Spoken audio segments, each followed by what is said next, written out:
Tentu berduka cita atas meninggalnya Dini Sera Aprianti, dan tentu kami berusaha dengan sebaik-baiknya untuk menindaklanjuti aspirasi yang disampaikan oleh keluarga dan juga kuasa hukum dan seluruh masyarakat Indonesia yang bersimpati dengan peristiwa ini.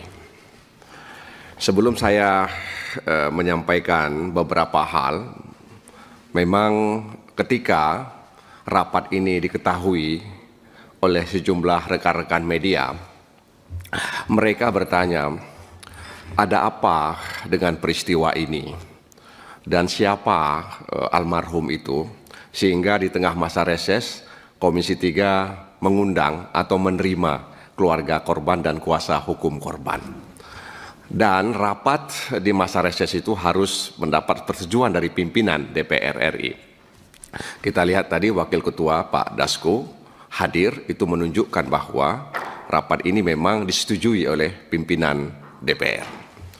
Dan tentu saja mereka bertanya juga, ya, seberapa penting sebenarnya pertemuan pada hari ini.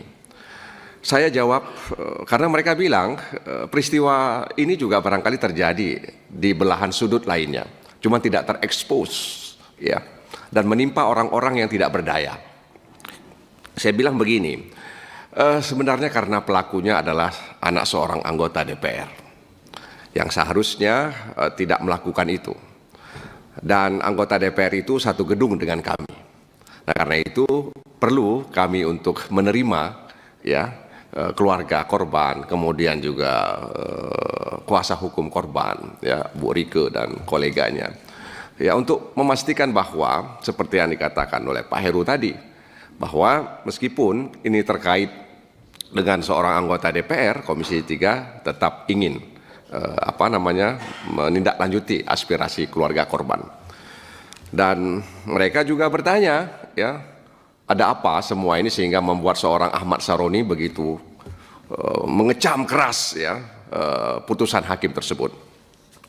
Bapak Ibu sekalian yang saya hormati, ya, kalau kita merujuk kepada pasal 183 KUHP, ya, itu jelas hakim itu, ya, ketika memutuskan minimal ya sekurang-kurangnya ada 2 alat bukti, dan yang kedua dia berkeyakinan bahwa terdakwa itu melakukan perbuatan itu, kan itu.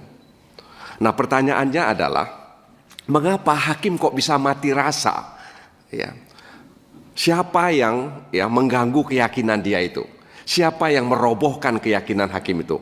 Apakah tadi disebut-sebut ada mafia, ya, yang merobohkan keyakinan hakim bahwa semua alat bukti sudah ada sebenarnya, bahkan visum et repertum itu juga sudah disajikan. Tapi kenapa kemudian hakim seperti mati rasa, ya, yang tidak punya perasaan ketika memutuskan perkara ini? Nah, itu yang kemudian dikecam oleh banyak orang, ya, sehingga kan orang berspekulasi apakah karena dia anak seorang anggota DPR, kan gitu. Kan itu spekulasi yang berkembang di tengah masyarakat, sehingga kemudian dia, ya, dibebaskan. Ada apa dengan hakim tersebut? Ya, kenapa dia mati rasa? Kenapa keyakinannya itu roboh, bukan goyah, roboh, ya? Karena kalau merujuk kepada pasal 183 KUHP kita, dan di 184 itu sudah ada alat-alat bukti, ya, yang diatur dalam pasal tersebut. Nah, sebenarnya visum et repertum ini juga sangat-sangat membantu hakim sebenarnya, apalagi kalau kemudian katakanlah, ya, kalau misalnya saksi kurang, alat bukti kurang, itu visum itu sangat penting sebenarnya. Dalam kasus-kasus tindak pidana pemerkosaan, di mana korban, ya, menjadi saksi, itu visum et repertum itu sangat penting sebenarnya. Tapi kenapa seolah-olah mata hakim itu buta, ya? Buta mata hakim ketika membaca itu. Nah, karena itu sekali lagi apa yang disampaikan, ya, oleh sejumlah pihak tadi, Pak Habib, Pak Ahmad Saroni, perlu kita tindak lanjuti, dan saya melihat memang hakim ini sudah keluar dari, ya, hati nuraninya.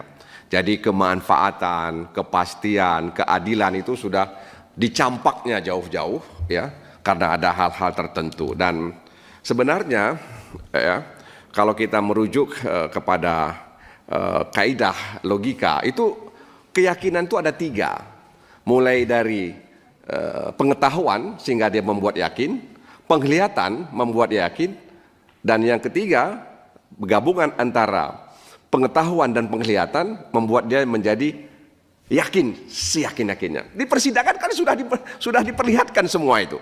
Ya, sudah diperlihatkan semua itu. Tapi kenapa kemudian ya pengetahuan dan penglihatan itu seperti dikaburkan. Nah, ini yang membuat kita geram, yang membuat kita bertanya-tanya, sehingga kemudian putusan ini itu menyakiti rasa keadilan masyarakat. Nah, sekali lagi saya sangat berharap apa-apa yang disampaikan tadi bisa kita tindak lanjuti bersama. Dan yang paling terakhir yang kami ingin sampaikan juga, kalau membaca 2 kertas yang disampaikan ini, saya nggak tahu dari mana ini, ya, tapi diserahkan kepada kami. Di sini disebutkan analisis fungsi pengawasan Komisi 3 DPR RI terhadap kasus pidana atas nama Dinin di wilayah kota Surabaya. Di poin kedua, ya, ditulis di sini bahwa dari hasil pendalaman perkara Polrestabes Surabaya diketahui korban dan pelaku pada 3 Oktober 2023 malam berkaraoke bersama teman-temannya sambil mengkonsumsi minuman alkohol. Ya, bisa jadi pelaku dan korban, atau korban saja atau pelaku, saya tidak tahu.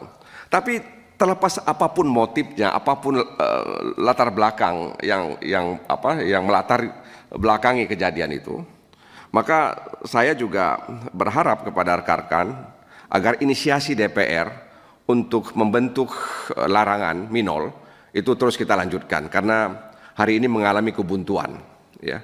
Karena memang tujuan kita membentuk larangan minuman beralkohol itu untuk melindungi masyarakat dari dampak negatif minuman beralkohol tadi itu. Jadi sekali lagi saya tidak mengatakan bahwa lalu kita benarkan, tidak, tapi apapun latar belakang yang melatar belakangi peristiwa ini, putusan hakim itu tidak bisa kita benarkan. Ya, putusan hakim tidak bisa kita benarkan.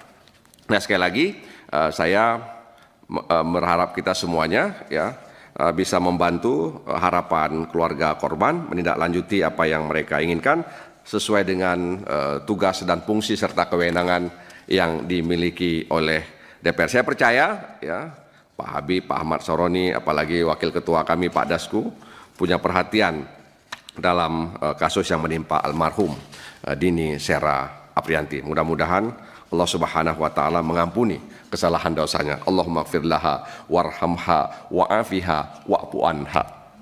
Assalamualaikum warahmatullahi wabarakatuh.